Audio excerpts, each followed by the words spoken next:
आज मैं बृहस्पतिवार व्रत कथा सुनाने जा रही हूँ। कथा बहुत लंबी है तो मैं थोड़ा जल्दी जल्दी पढ़ूंगी, तो आप लोग ध्यान से सुनिएगा। प्राचीन समय की बात है। भारत में एक राजा राज किया करता था। वह बड़ा दानी तथा प्रतापी था। वह प्रतिदिन मंदिर में भगवत दर्शन करने जाता, ब्राह्मण और गुरु की सेवा किया करता था। उसके द्वार से कोई भी मनुष्य निराश होकर नहीं लौटता। वह प्रत्येक गुरुवार को व्रत रखता एवं पूजन करता था। हर दिन गरीबों की सहायता करता था, परंतु यह सब बातें उसकी रानी को अच्छी नहीं लगती थी।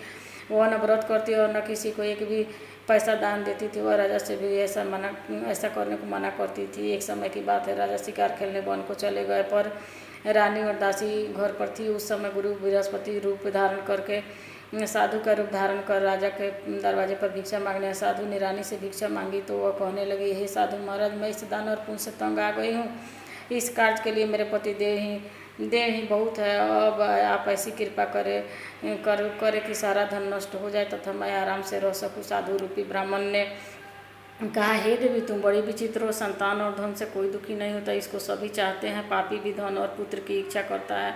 अगर तुम्हारे पास अधिक धन है तो भूखे मनुष्यों को भोजन कराओ, प्याऊ लगाओ, ब्राह्मणों को दान दो, धर्मशाला बनाओ, कुआं तालाब बनवाओ, बावड़ी बाग बगीचे आदि का निर्माण कराओ तथा निर्धनों की कुंवारी कन्याओं का विवाह कराओ, साथ ही यज्ञ आदि कराओ। इस प्रकार के कर्मों से आपके कुल और आपका नाम परलोक में सार्थक होगा एवं स्वर्ग की प्राप्ति होगी। परंतु रानी साधु की इन बातों से खुश नहीं। उसने कहा, हे साधु महाराज, मुझे ऐसा धन की कोई आवश्यकता नहीं जिसको मैं अन्य लोगों को दान दूँ तथा जिसको रखने और संभालने में मेरा सारा समय नष्ट हो जाए। साधु ने कहा, हे देवी, यदि तुम्हारी ऐसी इच्छा है तो जैसा मैं तुम्हें बताता हूँ तुम ऐसा ही करना। बृहस्पतिवार के दिन घर को गोबर से लिपना, अपने केशों को पीली मिट्टी से धोना, केशों को धोते समय स्नान करना, कहना राजा से वह हजामत करवाए, भोजन में मांस मदिरा खाना, कपड़े धोबी के यहाँ धुलने देना। इस प्रकार 7 बृहस्पति करने से तुम्हारा धन नष्ट हो जाएगा। यह कहकर साधु महाराज रूपी बृहस्पति देव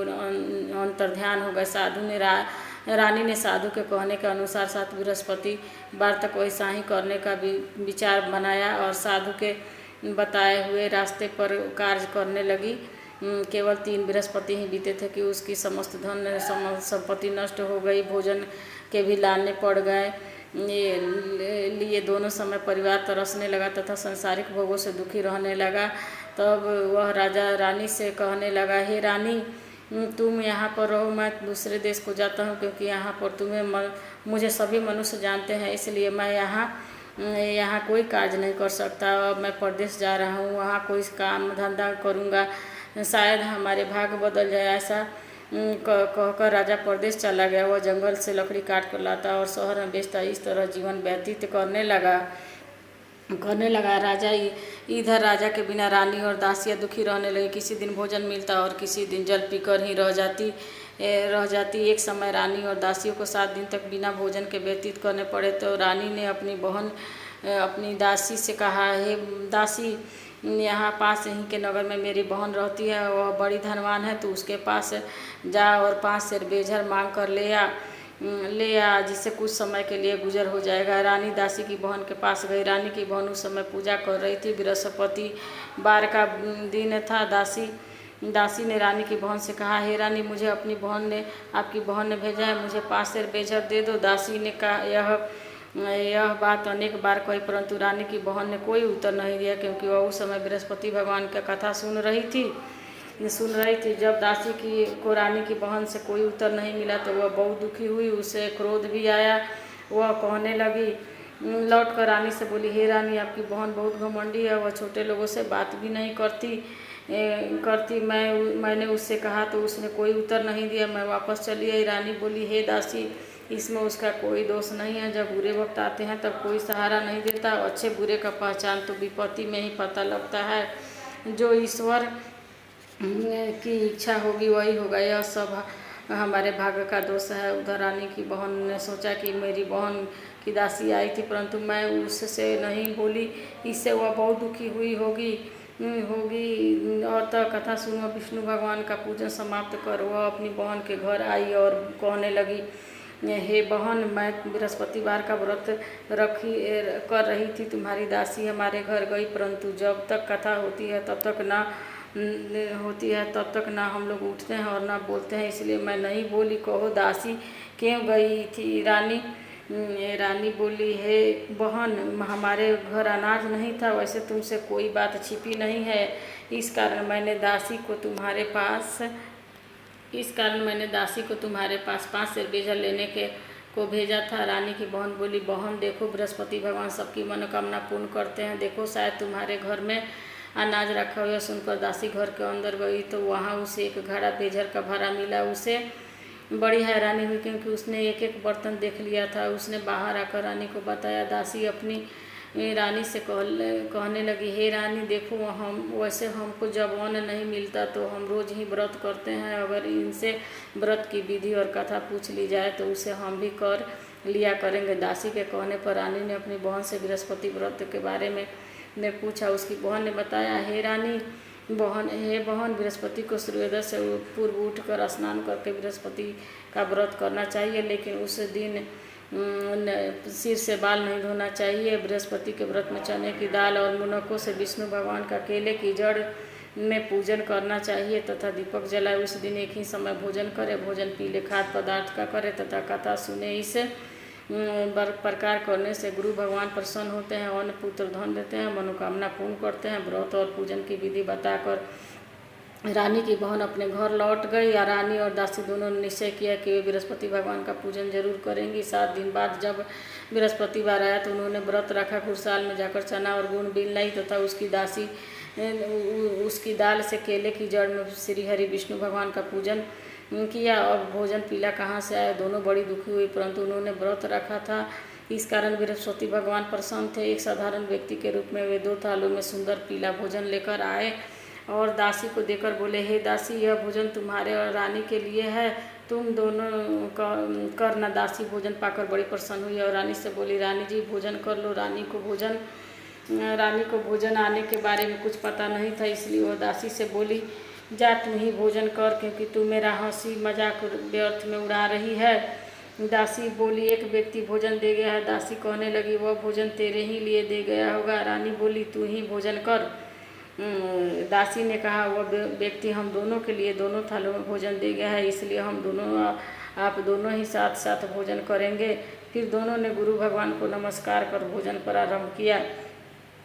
उसके बाद से वे प्रत्येक बृहस्पतिवार को गुरु भगवान का व्रत और पूजन करने लगी। बृहस्पति भगवान प्रसन्न होकर बृहस्पति भगवान की कृपा से उनके पास धन हो गया, परंतु रानी फिर पहले की तरह आलस करने लगी। तब दासी बोली, हे रानी देखो, रानी तुम फिर पहले की तरह आलस कर रही हो। इस करती थी, तुम्हें धन रखने में कष्ट होता था, इस कारण सभी धन नष्ट हो गया। अब गुरु भगवान की कृपा से धन मिला है तो तुम फिर आलस होता है। यह बड़ी मुसीबतों के बाद हमने यह धन पाया है, इसलिए हमें दान पुण्य करना चाहिए। तुम भूखे मनुष्यों को भोजन कराओ, प्याऊ लगवाओ, बाग बगीचे खुलाओ, कुआं तालाब बावड़ी आदि का निर्माण कराओ, ब्राह्मणों मंदिर पाठशाला बनवाकर दान दो, कुंवारी कन्याओं का विवाह कराओ, धन को शुभ कार्यों में खर्च करो, जिससे तुम्हारे कुल का यश बढ़े तथा तुम्हारी कृति स्वर्ग को प्राप्त हो और पितृ प्रसन्न हो। दासी की बात मानकर रानी ने इसी प्रकार के कर्म करने प्रारंभ किए, जिससे उनका काफ़ी यश फैलने लगा। एक दिन रानी और दासी आपस में विचार करने लगी कि न जाने राजा किस दशा में होंगे, उनकी कोई खोज खबर नहीं है। गुरु भगवान से उन्होंने प्रार्थना की और भगवान ने रात्रि में राजा को स्वप्न में कहा, हे राजा, उठ, तेरी दासी रानी तुमको याद करती है, अब अपने देश को लौट जा।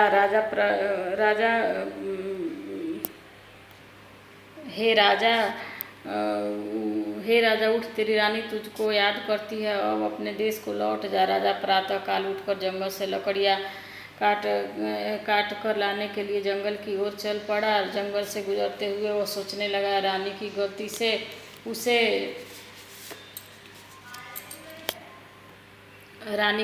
से उसे कितने दुख भोगने पड़े। राजपाट छोड़कर उसे जंगल में आकर रहना पड़ा। जंगल से लकड़ियाँ काट कर उन्हें बेच कर गुजारा करना पड़ा। उसी समय उस जंगल में बृहस्पति देव एक साधु का रूप धारण कर आए और राजा के पास आकर बोले, हे लकड़हारे, तुम इस सुनसान जंगल में किस चिंता में बैठे हो, मुझे बतलाओ। वो सुन राजा के नेत्रों में जल भर आया। और साधु की वंदना कर बोला, हे प्रभु आप सब कुछ जानने वाले हैं। इतना कहकर राजा ने साधु को अपनी संपूर्ण कहानी सुना दी। महात्मा दयालु होते हैं। वह राजा से बोले, हे राजा, तुम्हारी पत्नी ने बृहस्पतिवार देव के प्रति अपराध किया था, जिसके कारण तुम्हारे सारा यह दशा हुई। अब तुम किसी प्रकार की चिंता मत करो, भगवान तुम्हें पहले से अधिक धन देंगे। तुम्हारी पत्नी ने बृहस्पतिवार का व्रत करना प्रारंभ कर दिया है। अब तुम भी बृहस्पतिवार का व्रत करके चने की दाल व गुड़ जल के लोटे में डालकर केले का पूजन करो। फिर कथा कहो या सुनो, भगवान तुम्हारी सब मनोकामना पूर्ण करेंगे। साधु को प्रसन्न देखकर राजा बोला, हे प्रभु, मुझे लकड़ी बेचकर इतना पैसा भी नहीं बच पाता जिससे भोजन करने के उपरांत कुछ बचा सकूं। मैंने रात्रि में अपनी रानी को व्याकुल देखा है। मेरे पास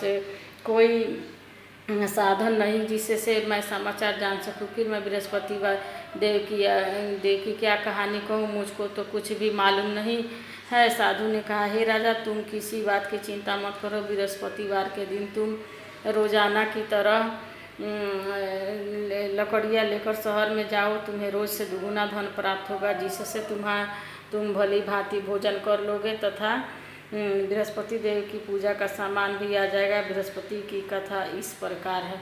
तो मैं इतना कथा कहती हूँ और मैं दूसरा वाला कथा जो है इसका बाकी पार्ट मैं दूसरे में बताऊँगी। तब तक के लिए जो कोई भी भूल चूक हुआ होगा उसके लिए मैं क्षमा प्रार्थी हूँ।